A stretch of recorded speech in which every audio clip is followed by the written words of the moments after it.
शंकरं लोकशंकरं पुंडलीकवरदाहरि विठ्ठल तितिक्षया तपोदानं यज्ञस्तीर्थं व्रतं श्रुतं भूतिस्वर्गोपवर्गश्च प्राप्यते तत्तदर्थिभिः. आपलं हे जे गुरुबोधातलं तितिक्षा प्रकरण चालू आहे त्यातला काही भाग काल झाला, आज काही भाग आहे. आज एक विशेष गोष्ट घडली आहे, तो त्याचा आधी उल्लेख केला करणं आवश्यक आहे. तुकाराम महाराजांचे एक अभंग आहे, करिता देवतार्चन घरा आले संतजन, देव सारावे परते संत पूजावे आरते, असं म्हणतात की देवतार्चन करीत असताना जर क्वचित भाग्यानं संतांचं आगमन त्यावेळी झालं तर देव बाजूला सारावे आणि त्या संतांचं स्वागत पूजन आधी करावं असं आहे. आज आपल्याकडे किशोरजी व्यास उपस्थित आहेत. भागवतावर त्यांचा मोठा अधिकार आहे. हजारोनी नव्हे तर लाखोनी श्रोतेगण त्यांच्या कार्यक्रमाला उपस्थित असतात आणि 2-2 वर्षांचे त्यांचे दिवस आधीच ठरले असतात. इतका संबंध भारतभर त्यांचा लौकिक आहे. नुसतं भागवत सांगतात एवढंच नव्हे तर त्याच्याबरोबर स्वधर्माची प्राणप्रतिष्ठा उत्तम रीतीने समाजामध्ये व्हावी म्हणूनही ते दक्ष आहेत आणि आपल्याला मिळालेला पैसा ते त्या कामाकरता व्यय करतात.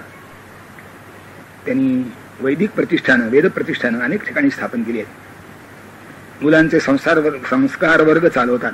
अशा धर्माच्या संरक्षणाच्या दृष्टीने जितक्या गोष्टी करणं एका माणसाला शक्य आहे त्यापेक्षा अधिक गोष्टी ते प्रत्यक्ष कार्यवाहीत आणून करत आहेत. अध्यात्ममार्गी मनुष्य सुद्धा किती कर्तव्यरत असतो ते त्यांच्याकडे पाहिलं म्हणजे लक्षात येतं. तेव्हा अशी व्यक्ती आज आपल्या कार्यक्रमाला उपस्थित आहे. आनंदाची गोष्ट आहे. तुम्ही सगळे भाग्यवान आहात, मी आनंदी आहे.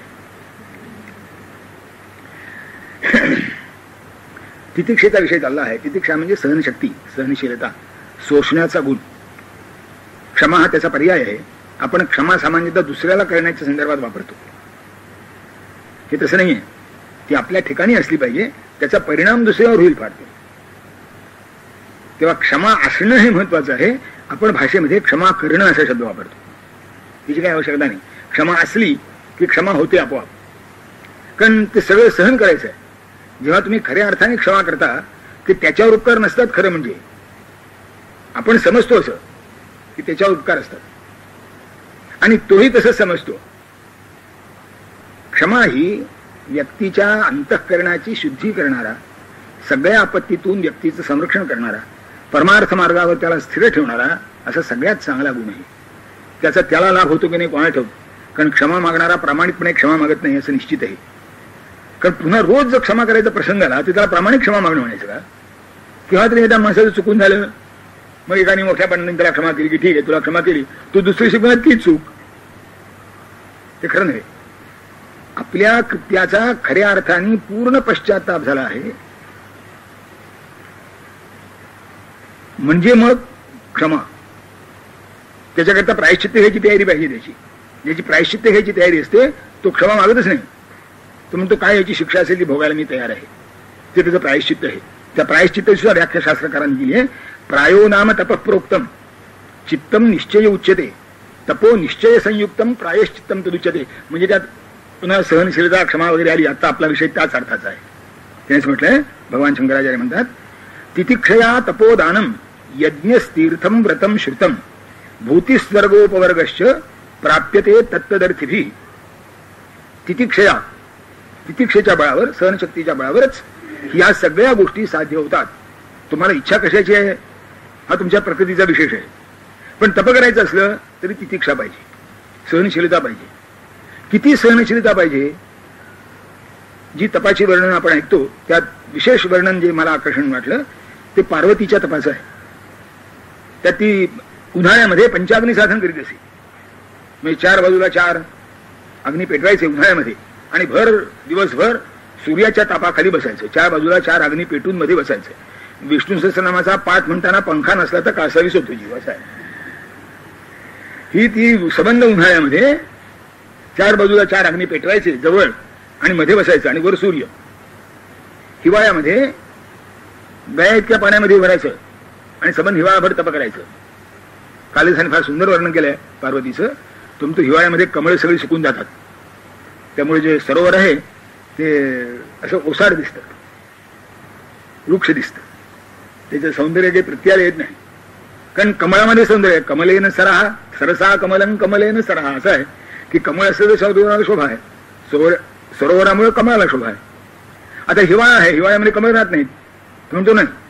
त्या सरोवराचं भाग्य असं की पार्वती त्या सरोवरात उभून राहून तपश्चर्या करीत होती, म्हणून तिच्या मुखकमलामुळे ते सरोवर सणाच दिसत होतं. बाकीची जे कळू नसली तर नसली, वर्णन काव्यमय खरं, पण त्या कमलाला सणात करताना ताप किती सोसावा लागला त्याचा विचार काय. हिवाळ्यामध्ये हिमालयात ती तपश्चर्या आहे, ती इतक्या पाण्यामध्ये उभं राहून करायची. मी आपल्या एवढ्या करता सांगतोय.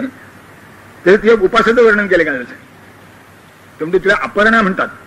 अपर्णा कशा करता म्हणतात, ती म्हणली असं आहे की स्वयं विशीर्ण द्रुमपर्ण वृत्तिता पराही काष्ठा तपसस्तया पुनः तदप्यपाकीर्ण मतः प्रियम वदान वदंत्यपर्णे तिचताम पुराविदा. की आपोआप गळून पडलेली झाडावरची पानं खाऊन तपश्चर्या करणं, बाकी जेवण बिवण काय नाही. एकादशीचा एक दिवसचा उपास आपला किती संगीत असतो ते लक्षात ठेवलं म्हणजे हे समजेल. आणि ते साबुदाणा शिंगाडा हे दोन पदार्थ सापडल्यापासून तर काय बघायलाच नको ते काही. मी ती द्वादशी बरी. आमच्या मराठवाड्यात लोक उपास करतात. काही उपास त्याची इतके असतात की त्यांना वार कमी पडतो. कारण सोपं काम नाही. पातेल्याचं बूड गरम झालं की आतला पदार्थ पवित्र उपास आला. मी आपल्याला गमतीने सांगतो ना, अनेक वेळा आपण ऐकलं असेल की हरभऱ्याची डाळ वाटून भिजवली की उपासाला चालत नाही, पण भिजवून वाटली की उपासाला चालते. आणि हा प्रकार आहे की नाही उपासाचा. पार्वतीनं तपश्चर्या करताना इतकी उग्र तपश्चर्या केली की आपोआप गळून पडलेली जी झाडाची पानं आहेत तीही तिने खाल्ली नाहीत, केवळ वायुभक्ष होती ती. आणि म्हणून तिचं नाव अपर्णा पडलं. तिचं नाव अपर्णा पडलं ते यामुळे पडलं की ती पानंही तिने सेवन केली नाहीत. आता हे सगळं सहन करायचं म्हणजे तितिक्षा केवढी पाहिजे, केवढी सहनशक्ती पाहिजे. पुढे शंकराचार्य म्हणतात की तप असं उग्र तप असेल त्याच्याकरता तितिक्षा लागते. दान द्यायचं असेल तरी सुद्धा त्याच्याकरता तितिक्षा लागते. देते देखे आनको ताको चित्त मलिन असं जर होत असलं, एक हिंदी कविता आहे, सुंभ न पूछे सुंभ सो काको चित्त मलिन का गाठी को गिर गई हो का काहू को दीन. तुम्ही असं कसं शक्य आहे का, ना गाठी को गिर गई हो, काय दिशा गिरेल. अहो 54 इंची धोत्राचा पंचा होतो इतकं खोचलेलं असतं, ते वळून पडायचं शक्यच नाही. म्हणले ना गाठी को गिर गई हो ना काहू को दीन, शक्य आहे अशक्य. मग म्हणजे झालं काय रुमाल रडायला. देते देखे आनको ताको चित्त मलिन, की दुसऱ्याला देताना पाहिला तेव्हा मला दुःख झालं. मी पाहवतही नाही. जर दुसऱ्याचं दिलेलं पाहवत नाही तर स्वतः देताना किती वेदना असते सांगा बरोबर. आपण जेव्हा देतो त्या श्रीराजानं किंवा जिमूत वाहनाने आपली सगळी शरीराच्या शरीर दिली, मांडीचं मांस काढून दिलं त्या कपोताच्या रक्षणासाठी, केवढा त्याग आहे. पण हा त्याग त्याला सोसतो की जो सहनशील आहे. तेव्हा सहनशील नसेल तर त्यागही मिळत नाही. खिशात हात तीनदा जातो आणि तीनदा बाहेर येतो. त्याला वाटतं खिशात हात गेला पण ती लहान नोट लागत नाही आहे, लोक नाती ती मोठी लागते. त्या काय काय असं होत. हाताला लागेल ती देत नाही मनुष्य.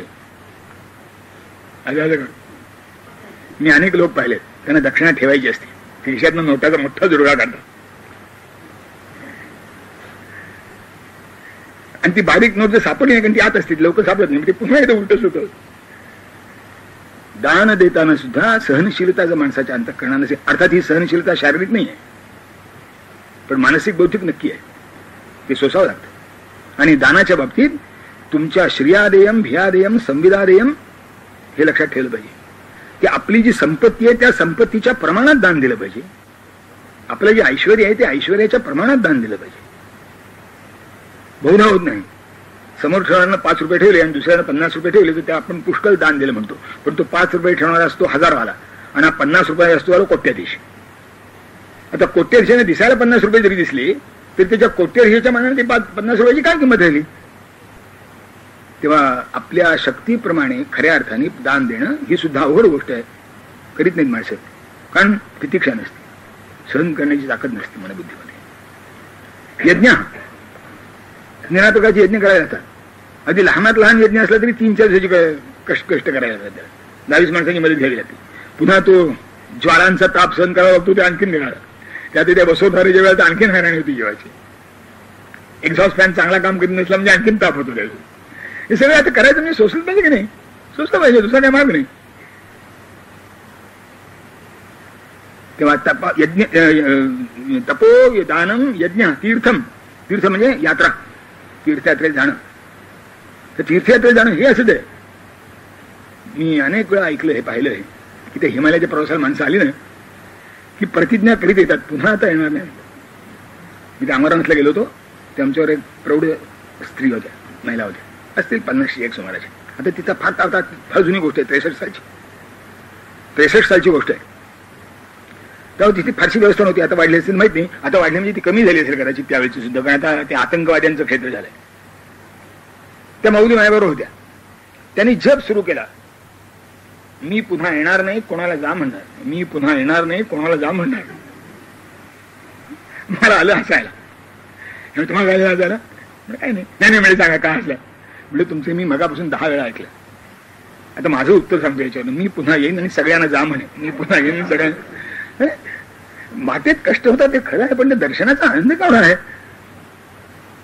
ते वाटेतले कष्ट जर पचले नाही तर दर्शनाचा आनंद होणार नाही. आता वाटेतले कष्ट जर पचायचे असतील तर सहनशीलता पाहिजे की नाही? तीच गोष्ट पुढे सांगतात त्या व्रताची. आपण एखादं व्रत स्वीकारतो, ते निभत नाही. ते चातुर्मास आता पुष्कळ सुधारलो आपण. पूर्वी चातुर्मासामध्ये सामान्यतः महिला मंडळी तरी घरोघर काही ना काहीतरी व्रत स्वीकारित असे. ती एक माऊली अस्सल कोकणी होती, तिला रोज भात लागायचा.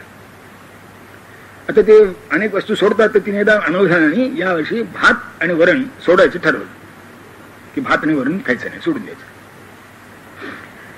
आता आदल्या दिवशी तिच्या लक्षात आलं की आपलं भात वाचून चालत नाही. आता भात आणि वरण जर सोडून दिलं तर खायचं काय? पण डोकं चालवलं. तिने रोज खिचडी खायला सुरुवात केली, कारण त्यात भात वरण आपोआप एकत्र होतं. बरं, नाव भात आणि वरण नसल्यामुळे खिचडी खायला हरकत नाही, व्रताचा रंग होत नाही. सहनशीलता किती नसते त्याचा हा नमुना सांगतो मी. पूर्वी लहानपणी पंढरपूरमध्ये 4 महिने कांदा खायचा नाही असं नियम होता. मी आपल्या परवा सांगितलं की त्यामुळे धर्मशास्त्रात कुठे नसली ती कांदे नवमी जन्माला आली की दशमी, आषाढ शुद्ध दशमीच्या आदल्या दिवशी कांदे नवमी साजरी करायची. मध्ये 4 महिने कसा तरी दम धरायचा आणि ती द्वादशी केव्हा उजडते कार्तिक शुद्ध तिची वाट बघत बसायची. आता हे व्रत आहे का की रोज तो कांदा आठवतो, मित्र खातो, आपल्याला खायचा नाही, कुणीतरी खातो, वास येतो, खायचा नाही, तोंडाला पाणी सुटतं, खायचा नाही. काय प्रकार आहे? व्रत सांभाळायची असली तरी सुद्धा सहनशीलता नसेल तर व्रत कसं सांभाळलं जात नाही त्याचा नमुना सांगतो मी आपल्याला. पुढे दिले भूती. भूती म्हणजे लौकिक ऐश्वर्य, संपत्ती. तेव्हा भूती ठीक आहे, मला हे तर सगळे आध्यात्मिक पारमार्थिक गोष्टी झाल्या. आम्हाला ऐश्वर्य संपादन करायचं आहे, त्याकरता सुद्धा सहनशक्ती पाहिजे. तुम्ही जो उद्योगधंदा आरंभला असेल तो स्थिरस्थावर होईपर्यंत तुम्हाला किती कष्ट करावे लागतात याचा एकदा मनाशी विचार करा. स्थिरस्थावर झाले मग ठीक आहे, पण स्थिरस्थावर होईपर्यंत किती कष्ट करावे लागतात. मी अनेक व्यापारी असे पाहिले, सकाळी लवकर व्यापाराला जातात आणि संध्याकाळी त्यांची ती सगळा हिशोब ती खतावून ते पुरं झालं म्हणजे घरी येतात. कधी 9 वाजता, कधी 10 वाजता, कधी 11 वाजता, कधी हिशोब सापडला नाही तर 12 वाजतात. आता कॅल्क्युलेटर सापडल्यामुळे त्यांची थोडी श्रम कमी झाली असते तर मला माहित नाही, पण हे करावं लागतं.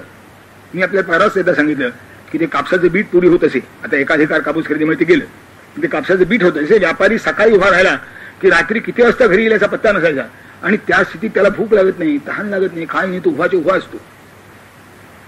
भजनाला उभा राहा म्हणते तो उभा राहत नाही, कीर्तनाला बस म्हणलं तर बसत नाही, पण ते बिटावर उभा असतो. काही असो, पण सहनशक्ती आहे की नाही? ऐश्वर्याकरता असेल, पैसा मिळवण्याकरता असेल, पण कष्ट केले नाहीत, सहन केलं नाही तर तिथेही चालत नाही. व्यवहारात सुद्धा आपण पुष्कळ हे सांगावं लागतं. हे सांगावं लागत नाही, प्रत्येकाच्या अनुभवाचं आहे. जो जो स्थिरस्थावर झाला, ती पहिली येतात मुलं पुष्कळ वेळा, पुष्कळ मार्क म्हणून पहिले येतात. त्यांचे काय आता ते 12वीला तर मोठं पंचायत होऊन बसले. इतकं करून पुन्हा वर दक्षिणा द्यावी लागेल ती निराळी.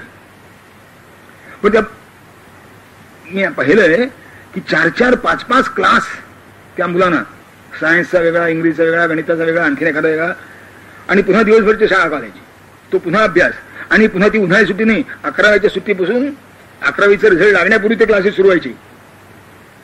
आता हे सगळं सकाळ दुपार संध्याकाळ एखाद्या गीता रहस्य वाच म्हटलं की त्याला बोर होते, डोक्याला त्रास होतो.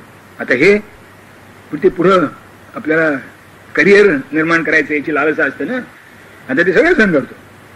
हे कसं सहन होतं आणि हे सहन केलं नाही तर रिझल्टवर काय परिणाम होईल हे जर तुम्ही लक्षात ठेवता तर जिथे जिथे चांगली गोष्ट प्राप्त करून घ्यायची आहे त्या सगळ्या संदर्भात हे सहन पाहिजे की नाही. ती एकच परमार्थातच लागतं असं नाही, व्यवहारात सुद्धा लागतं. व्यवहारात सुद्धा लागतं. एखादं चांगलं पक्वान्न करायचं झालं तर कमी कष्ट पडतात. ते चिरोटे फार चांगले होतात म्हणे. एक मौली चांगली चिरोटे करीत असे. दुसरी एक तिच्याकडे शिकायली ते सांगितले रवा मैदा एकत्र करावा वगैरे आणि करावं. तिने केलं. ते रवा मैदा एकत्र कालवला आणि केलं. ते चिरोटा कसा लागेल कोणा ठाऊक. ते नवरा त्यानं ते खाल्ले होते. त्यामुळे हा कसला तुझा चिरोटा तोंडात हातात रबरासारखा बाहेर ओढला जातो. तो रात्री झोपेत उशीची झालर कुठे करत होता. ते बायकोने विचारलं हे काय चाललंय, तुझा चिरोटा खालतोय ते स्वप्न पडलंय म्हणजे मला. आता तेव्हा ते लागलं. ती विचारायला गेली, मी तुम्ही चिरोटा मला सांगितलं तसं काय, पण माझा चिरोटा असं झाला. मी तो कुठलाच का, मी कुठला नाही.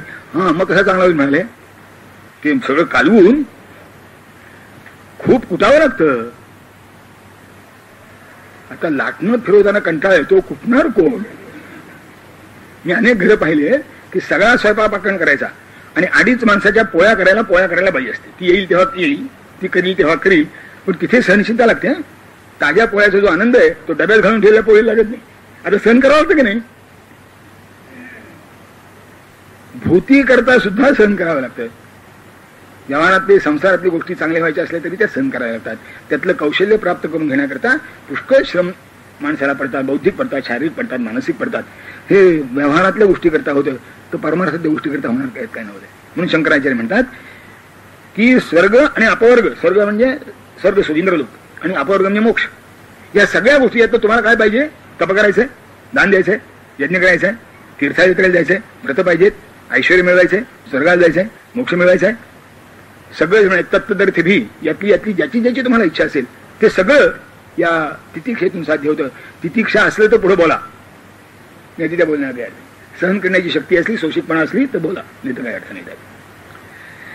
ब्रह्मचर्य महिंसाच साधूनामप्यगर्हणम परापेक्षादि सहनम तितिक्षोरेव सिद्धती. ब्रह्मचर्य धारण करायचं असेल तरी तितिक्षा पाहिजे. अहिंसा त्यांनी वागायचं असेल तरी तितिक्षा पाहिजे. कारण अहिंसेची व्याख्या आपण समजतो तितकी स्थूल नाहीये. ज्ञानेश्वर महाराजांनी तिची व्याख्या केली ती फार चांगली आहे. त्यांनी म्हटलंय जगाची या सुखोद्देशे शरीर वाचा मानसे राहटणे ते अहिंसे रूपजान. सगळ्या जगाला सुख व्हावं म्हणून आपल्या शरीरानी मनानी वाणीनी जे तुम्ही श्रम करता, राहटणे शरीर वाचा मानसे राहटणे ते अहिंसे रूपजान, ते अहिंसेचं रूप आहे. आता हे सोपं काम आहे. आपल्यामुळे कोणाला त्रास होणे असं वागणं सोपं आहे. दुसऱ्यांनी आपल्याला त्रास देऊ नये म्हणून वागणं सोपं आहे. ओरडता येते त्याच्या अंगावर, कुत्रं ओरडल्यासारखं बसकन जाता येते. पण त्याचा त्रास आपण सहन केला. कीर्तनाशिवाय सहन करत नाही माणसं. बाहेर तर राहिली गोष्ट थोडं सरका मिळत ना घेतो, थोडं असं म्हणे तो आधी बसला असला पलीकडे जागा असते, त्याला सांगितलं थोडा सटा तयार नसतो. दुसऱ्याला आपल्याकडून त्रास होऊ नये भक्ताची लक्षणं भगवंतांनी सांगितले. मोठा आश्चर्याची गोष्ट आहे. कोणतं नाव घेतून किती वेळ टाळ कुटतो याचा उल्लेख भगवान करीत नाही. सगळी मानसिक सद्गुण सांगितले आहे. अद्वेष्टा सर्वभूताना मैत्र करुणैवच वगैरे त्यात एक लक्षण सांगितले. यस्मान नो द्विजते लोकाः लोकान नो द्विजते च यः. ज्याच्यापासून लोकांना त्रास होत नाही आणि लोकांनी केलेल्या त्रासाचा ज्याला जाणीव होत नाही. लोकान नो द्विजते च यः. याच्यापासून लोकांना ताप नाही, पण ताप देण्यासारखे लोक वागणारच नाही त्याचा भरोसा नाही. लोक ताप देण्यासारखे वाचतील, ते कसे वागले तरी याला ताप होत नाही. हे भक्ताचं लक्षण नाही. हा दुसऱ्याला ताप देत नाही, ही अहिंसा. साधूनामप्यगर्हणम सज्जनांची निंदा करणं, सत्पुरुषांची निंदा करणं आणि माहीत नसल्यामुळे कोणाचीच न करणं. कारण आपण याची निंदा करतो तो सत्पुरुष आहे नाही, म्हणजे आपण सुईकडे ठरवलं असतो तो सत्पुरुष नाही म्हणजे निंदा करायचं लायसन्स मिळालं. तो सत्पुरुष आहे की नाही कळणार कसं. कारण योग्याच्या कोणा योगी जाणे असं सांगतात. तेव्हा आपण स्वतःशिवाय सगळे सत्पुरुष आहेत असं मानणं हे सगळ्यात चांगलं. स्वतःशिवाय सगळे सत्पुरुष आहेत, आपण नाही, बाकी सगळे सत्पुरुष आहेत. म्हणून त्यांची कोणाचीही निंदा. शंकराचार्यांनी आणखीन एका ठिकाणी परद्वेष परद्रोह परनिंदा परस्त्रिया नालंबते मनोयस्य तस्य चित्तम प्रसिद्धती. मागे जे शांतीचं वर्णन केलं तेव्हा परनिंदा जो करीत नाही दुसऱ्या नाही, तर असं आहे स्वतःची स्तुती आणि तिथे जी उपस्थित नाही त्यांची निंदा, गप्पांचं स्वरूप हे. तिथेच तो दुसऱ्या बैठकीत गेला की तो पुन्हा त्याची निंदा करतो. याच्यामुळे माणसाच्या मनबुद्धीचा ऱ्हास होतो, त्याच्या उदात्तता त्याला राहत नाही, त्याला शांती मिळत नाही. जर हे करू नये असं वाटत असेल, हो शांती मिळावी असं वाटत असेल तर हे केलंच पाहिजे. म्हणून साधूनामप्यगरणम सज्जनाची निंदा करता कामा नये. आणि आणखीन पुढे परापेक्षादि सहनम, मना बोलणे नीच शोषित जावे समर्थ म्हणतात की तुम्हाला लोक टाकून बोलणारच, तुमचं कौतुक करणारच नाही, तुमचा देशच करणार, तुम्हाला टोमणेच मारणार, असं गृहीत धरून चाललं पाहिजे. ही अत्यंत आवश्यक गोष्ट आहे. एक गोष्ट मी नेहमी सांगतो, आपण ऐकलं असेल की निंदकाला पॅथॉलॉजिस्ट समजा. निंदक हा पॅथॉलॉजिस्ट आहे. पॅथॉलॉजिस्ट जो आहे तो कोणतेही शरीरातले चांगले पदार्थ तपासत नाही. मल मूत्र, ते रक्त सुद्धा अशुद्ध रक्त तपासतो, शुद्ध रक्त नाही, थुंकी असले पदार्थ तपासतो. आणि शरीरात त्याच्यामध्ये चांगले पदार्थ असतात ना, त्याला ते लागतच नाही, त्याला घाण पदार्थच लागतात. आणि ते पाहून तो रिपोर्ट देतो. आपण त्याचं पैसे देऊन ते सर्टिफिकेट घरी आणतो, कौतुकात हे असं आहे, हे असं आहे असं दाखवतो. मग निंदकाला पॅथॉलॉजिस्ट का समजत नाही? डोकं शांत, आपल्यात तो दोष आहे की नाही पाहावं. कारण पुन्हा आणखी नाही,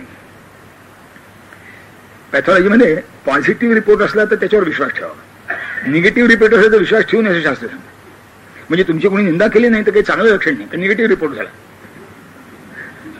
तो विश्वसनीय नाही.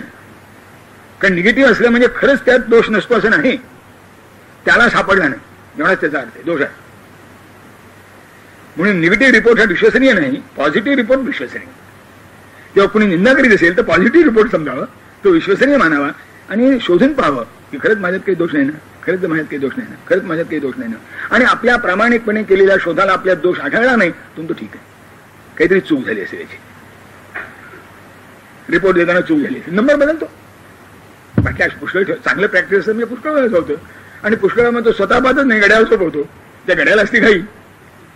आता तो इकडचा नंबर तिकडचा असं होतं नाही, असं नाही, ते होतं. असं झालं असेल असं समजावं आपण की आपल्यात तो दोष नाही आणि त्याच्या रिपोर्टमध्ये जर असेल तर असं समजावं काहीतरी नंबर चुकला. पण 10 वेळा शोध घेऊन परापेक्षादि सहनम, दुसऱ्यांनी केलेले आक्षेप, डोकं शांत राहायला याच्यासारखा दुसरा मार्ग नाही तुम्हाला. नाही तर ती इतकं टोचत राहते, रात्र जाते माणसाची, 2-2 दिवस जातात, 8-8 दिवस जातात. आणि आणखीन एक होते, तो मनुष्य समोर दिसला की असं डोकं असं संतापतं. पुष्कळ माणसं म्हणतात आमच्या लक्षात राहत नाही. हो, मी गमतीने सांगतो, ठीक आहे, ज्याचं लक्षात राहत नाही म्हणतो ना त्याला 2 शिवाय एकदा द्या, 2 जास्त नाही, एकदा. आयुष्यभर विसरला तर मला विचार. आज ते कुठेतरी इतकं खोल जातं. म्हणून शंकराचार्य महाराज सांगतात की परापेक्षा दुसऱ्या निंदा नाव ठेवतो ना, तात्विक आहे का? हा महत्वाचा मुद्दा. पुन्हा लोक म्हणतात ते पुन्हा तुम्ही असं माणसाला असं बुळं बनवलं. अरे कुणी सांगितलं बुळं बनायला? म्हणून मी त्याकरता नेहमी सांगतो की मला कोणी शिव्या दिल्या तर त्याचा प्रतिकार करू नये, पण माझ्या आईला कोणी दिल्या तर मनगट धरून विचारलं पाहिजे, का बोलतोय तुझं बोल. पण अतिकची पिढी अशी शहाणी आहे की ज्यावेळेला आमच्या संस्कृतीला आपल्या परंपराला कोणी शिव्या देतं ना तो त्याला विचारितच नाही. जसं असं जर झालं की बापाला कोणी शिव्या दिल्या आणि मुलगा जर बापालाच नाही, बाबा तुम्ही चांगले आहात हे सिद्ध करा, का तू फलाना तुम्हाला शिव्या देतो. अरे बापाला विचारतो तू प्रश्न, त्याला विचार ना हिंमत असली तर, की का शिवाय देतो तू? बाप चांगला आहे गृहीत धरलं पाहिजे आणि शिवाय देण्याला विचारलं पाहिजे. तसं माझी संस्कृती चांगली आहे हे गृहीत धरलं पाहिजे आणि जो नाव ठेवतो त्याला विचारलं पाहिजे, तुझ्याकडे बौद्धिकता किती ते सांग, कोणत्या आधारावर तू बोलतोस हे सांग. आता ही पोळ घरीच आहे. आपलं हे चांगलं कशावर ना, आपलं हे चांगलं कशावर ना, असं चांगलं कशावर ना. ज्ञानेश्वर म्हणतात त्याचा विश्वास काय म्हणून ठेवा? अरे वर्तमानपत्रावर विश्वास ठेवतो तू आणि ज्ञानेश्वर म्हणतात विश्वास नाही. हा काय उद्योग आहे? म्हणजे परापेक्षादि सहनमची मर्यादा सांगतोय मी आपल्याला की जी वस्तू मला आदरणीय आहे तिच्याविषयी निंदा नाही ऐकायची. त्या पार्वतीचं उदाहरण मी आपल्याला सांगतो की भगवान शंकर स्वतः झाले होते परीक्षा घ्यायला, पार्वतीचं टप्प किती आहे ते, आणि तरी ते शंकराची इतकी निंदा केली म्हणतात. असं काय सांगितलं, असं सांगितलं, तिची स्तुती केली म्हणजे दुसऱ्याची निंदा सहन होते माणसाला. तेव्हा पार्वतीची खूप स्तुती केली आणि ती ज्याच्याकरता तपश्चर्या करते त्याची निंदा केली, खूप निंदा केली, नाना गोष्टी खायच्या. आणि शेवटी तो बटू असं म्हणतो, वपुर्विरूपाक्षमलक्ष जन्मता दिगंबरत्वेन निवेदितं वसु वरेषु यद बाल मृगाक्षी मृग्यते तदस्ति किं व्यस्तम पितृलोचने. अगं म्हणाले वर शोधावा, याच्याकरता वराच्या ठिकाणी ज्या ज्या गोष्टी लागतात त्यातली एक तरी त्याच्याजवळ आहे का. एक श्लोक आहे, कन्यावरे ते रूपम माता वित्तम पिता श्रुतम बांधवा कुलमिच्छन्ती मिष्टान्नम इतरे जना. हे स्थळ कसं असावं, त्यामुळे मुलीला वाटतं नवरा सुंदर असावा, आईला वाटतं संपत्तीमान असावं म्हणजे मुलीच्या आईला, बापाला वाटतं माझा जावई विद्वान असावा, प्रतिष्ठित असावा, नातेवाईक असतात ते चांगल्या कुळातला असावा. आणि आपले जे असतात ना, जेवण किती मिळणार, रिसेप्शन कसं होतं याची काळजी आपल्या, ते चांगलं झालं म्हणजे चांगलं. तेव्हा तो बटू म्हणतो ह्या ज्या अपेक्षा आहेत त्यातली तुझा जो ज्याच्याकरता तू धडपड करतेस वेडेपणानं खुळेपणानं, त्यातलं एक तरी त्याच्याजवळ आहे का. वपूर विरूपाक्ष म्हणजे डोळे विरूपाक्ष आहेत, कुठे पाहतो ते लवकर कळतच नाही, ते रूप नाही. अलक्ष जन्मता, कुठे जन्म झाला त्याचं कुळ आई बापाचा पत्ता नाही म्हणजे त्याच्या. दिगंबरत्वेन निवेदितं वसु, दिगंबर म्हणजे आकाशाचं वस्त्र धारण करणारा, दिशेचं म्हणजे स्वतःचं वस्त्र नाही, लंगोटी सुद्धा नाही. जवळ किती संपत्ती आहे ते त्याच्या दिगंबरपणाने सिद्ध झाले. म्हणाले वरेषु यद बाल मृगाक्षी मृग्यते, हरण शावकासारखे जिचे तेजस्वी आणि सुंदर डोळे आहेत त्यात तुझा वरेषु जे अपेक्षित त्यातलं एक तरी, शंकरा एक तरी असं, ठीक आहे एवढं एवढं आहे माहिती नसलं तर चालेल, अगं एक सुद्धा नाही, बाकीची काय काळजी करते तू. तेव्हा पार्वती त्याचं उत्तर देते, सगळ्याच उत्तर देते. आणि शेवटी म्हणते तू एक मात्र खरं बोललास. विवक्षता दोषमपिच्युतात्मना त्वयी कमीशम प्रतिसाधू आशितम. सगळे दोषच हुडकणारा जो तू, त्या एक मात्र शंकरांच्या संबंधामध्ये खरं बोललास, साधू भाषितम. काय खरं बोललास, अलक्ष जन्मता की ज्याच्या आईबाबाचा पत्ता नाही ते मात्र खरं बोललास. माले यमामनंत्यात्मभूओपि कारणम, याला ब्रह्मदेवाचा सुद्धा जनहिता मानतात. ब्रह्मदेव सुद्धा ज्याच्यापासून जन्माला आला त्याचाही जो आधीचा आहे त्याच्या आईबाबाचा पत्ता नसेल यात काय नवलंय. जो सृष्टीचा करता तोच ज्याच्यापासून जन्माला आला त्याच्या आईबाबाचा पत्ता राहील कसा, हे एवढं तू खरं बोलास. आणि नंतर ती आपल्या सखेला म्हणते, हे सगळं ऐकून झाल्यानंतर, निवार्यता मालिकिमप्ययं बटू पुनर्विविक्षुस्परितोत्तराधरा, त्याला केवलम यो महतोपभाषते शृणोति तस्मादपि यस्य पापभाग.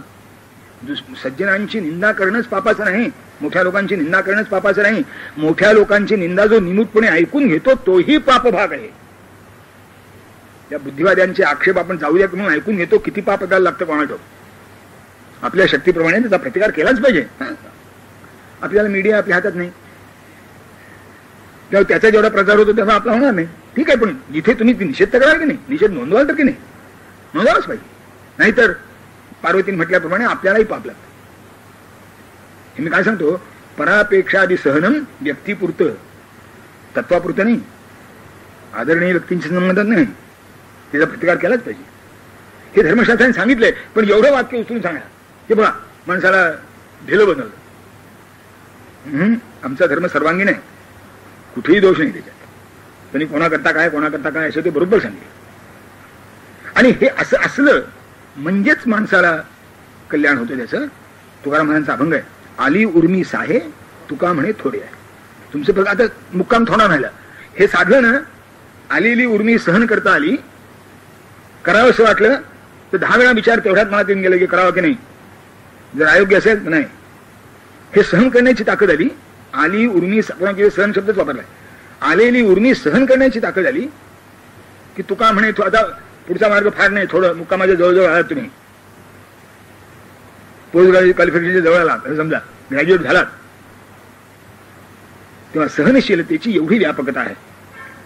तस्मान म्हणून शंकराचार्य म्हणतात, तस्मान मुमुक्षो रधिका तितिक्षा संपादनीयेप्सित कार्य सिद्ध्यई तीव्रा मुमुक्षा च महत्युपेक्षा चोभे तितिक्षा सहकारी कारणम. तस्मात शंकराचार्य महाराज म्हणतात, भगवान शंकराचार्य म्हणतात, अधिका तितिक्षा ईप्सित कार्य सिद्ध्यई संपादनीया. तशी माणसाला थोडी बहुत सहनशीलता असतेच. एक गोष्ट मी आपल्याला खरंच सांगतो, जे जे तुम्हाला करा म्हणून सांगितले ना शास्त्रकारांनी त्याचं उण्या अधिक प्रमाणात बीज तुमच्या ठिकाणी आहे, ते फक्त वाढवावं लागतं. याकरता नवीन काहीही मिळवायचं नाहीये, नवीन काहीही करायचं नाहीये.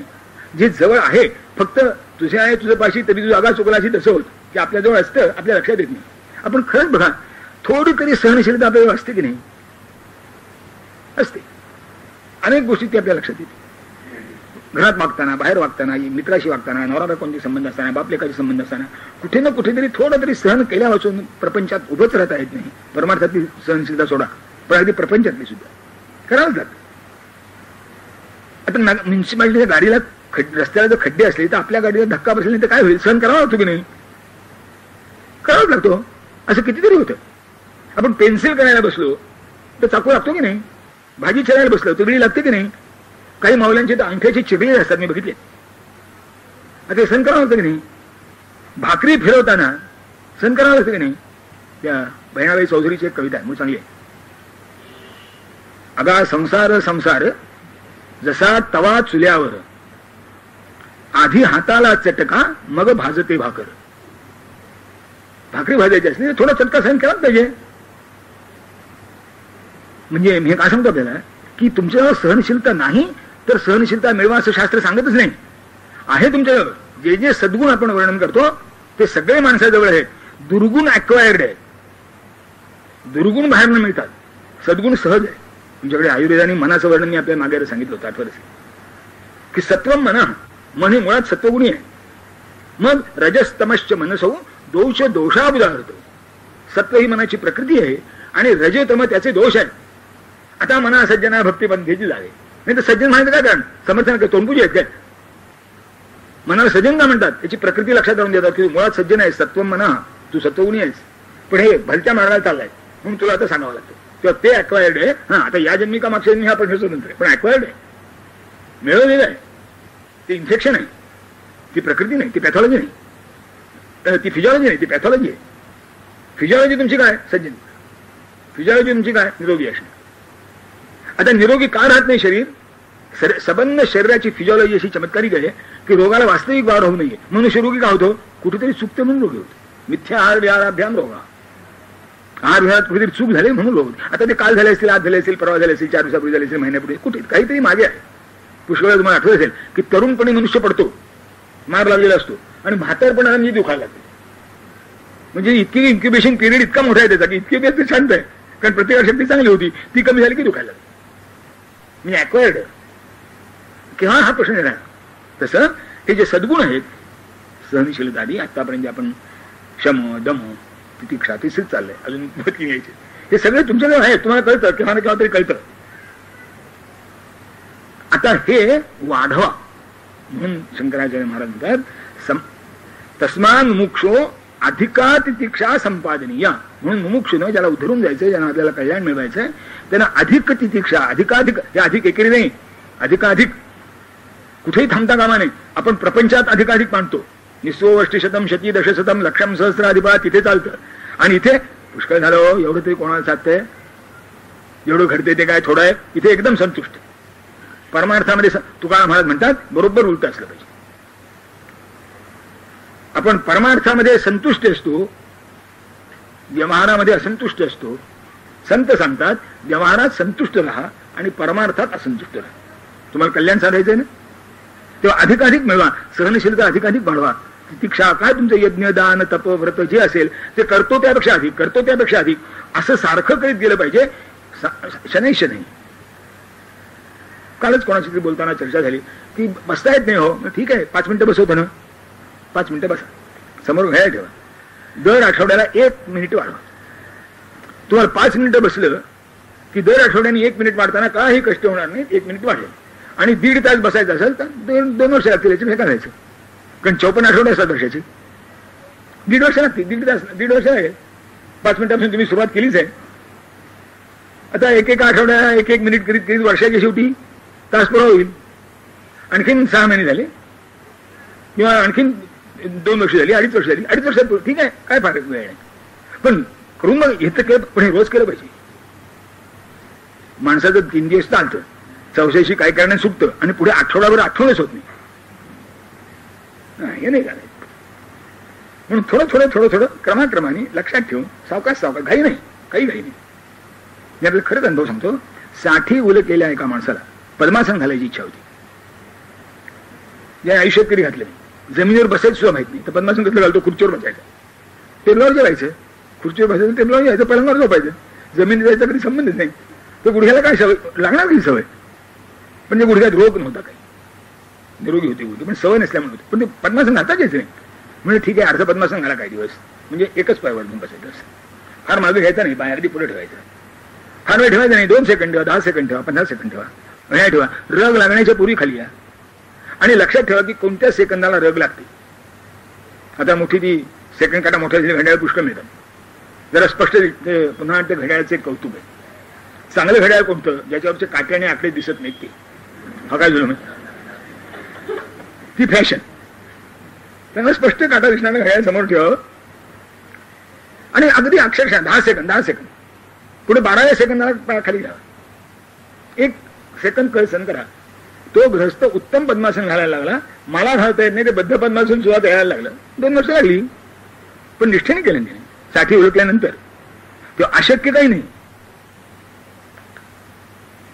करू शकतो, पण ती सहनशीलता वाढवली पाहिजे. म्हणून शंकराचार्य म्हणतात, ज्याला आपलं कल्याण व्हावं अशी इच्छा आहे त्यानं तस्मान मुमुक्षो अधिका तितिक्षा संपादनीयेप्सित कार्य सिद्ध्यई.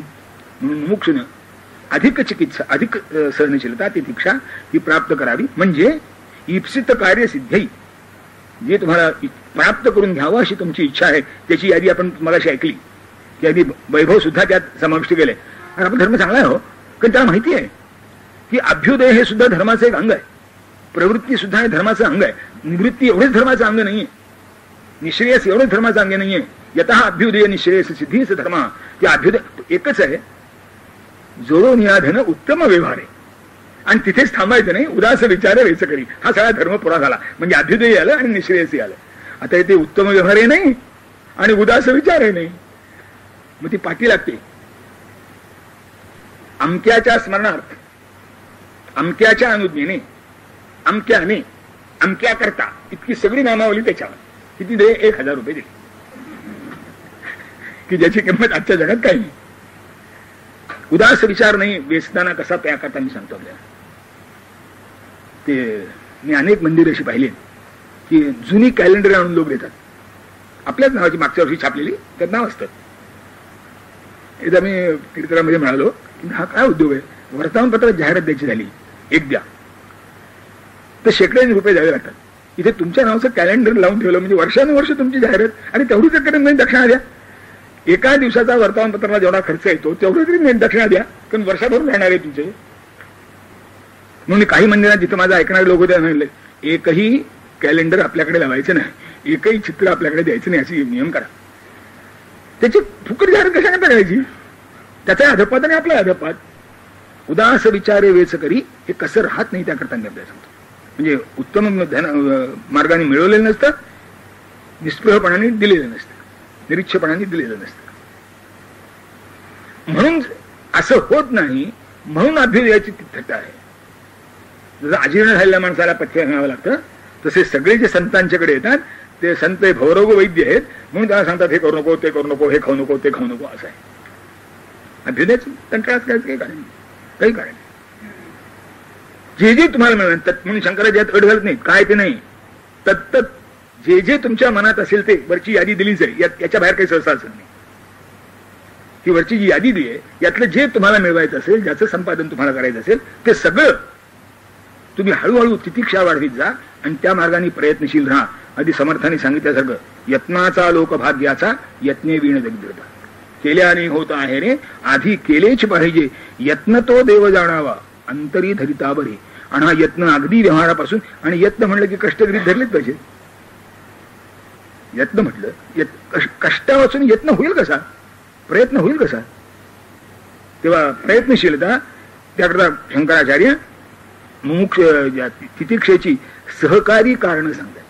सहकारी कारण काय? तीव्र मुमुक्षाच्या महत्युपेक्षा. जे मिळवायचंय त्याच्याविषयी तीव्र आस्था. जसं 12वीच्या पोराला पास होण्याची असते किंवा क्लास मिळवायची असते, किंवा 90, 95, 97, 98, 99, काय तू मार्क हल्ली फुर. मी मॅट्रिक झालो त्या वर्षी पहिला क्रमांक ज्याचा होता त्याला 77 का 78 मार्क होते. मला 42 होते, पण त्याला 77, 78 होते. आता 97, 98 इतकं नाही, ती इकडचे तिकडचे करून ते 100च्या वर जातं म्हणे. 100पैकी 103, 105. अरे म्हणजे 105 झाले कसे? म्हणजे याचा बाप स्वातंत्र्य सैनिक होता, त्याचे 2 मार्क करायला आहे. बरं, तुम्हाला एखादी गोष्ट मिळवायची तीव्र जिज्ञासा असली की मग त्याच्याकरता करावे लागणारे जे प्रयत्न आहेत ना, त्याचा कंटाळा येत नाही, त्याचा शीण वाटत नाही, त्याचा शीण वाटत नाही. आपल्या घरातलंच लग्न कार्य असलं म्हणजे जितका श्रम मनुष्य करतो ना, आता तेही गेलं म्हणा, आता फक्त खिशात पैसे पाहिजे, सगळं आता मिळत, फक्त जन्मदाती आईबाप मिळत नाहीत कार्यालयात, बाकी सगळं कार्यालयात मिळत. पण ते पैसे मिळायला कसे कमी लागतात, इतके सहज पैसे. ज्या पात्राला घरामध्ये 5 रुपये पडतात त्याला जर 25 रुपये द्यावे लागत असतील तर किती पैसे मिळवावे लागत असतील मला सांगा. म्हणजे इतके पैसे मिळेपर्यंत ताण सहन केलाच पाहिजे की नाही, तो करता. याचं कारण काय? हे घडलंच पाहिजे असं तुम्हाला आतून वाटत असतं, हे साधलंच पाहिजे असं तुम्हाला वाटत. तसं इकडे बघा ना की हे साधलंच पाहिजे असं वाटू द्या ना, म्हणजे मग कंटाळायचं नाही, मग कष्ट वाटायचे नाही, मग श्रम जास्त होता असं वाटायचं नाही, आपण श्रम कमी पडतात असंच वाटत आहे.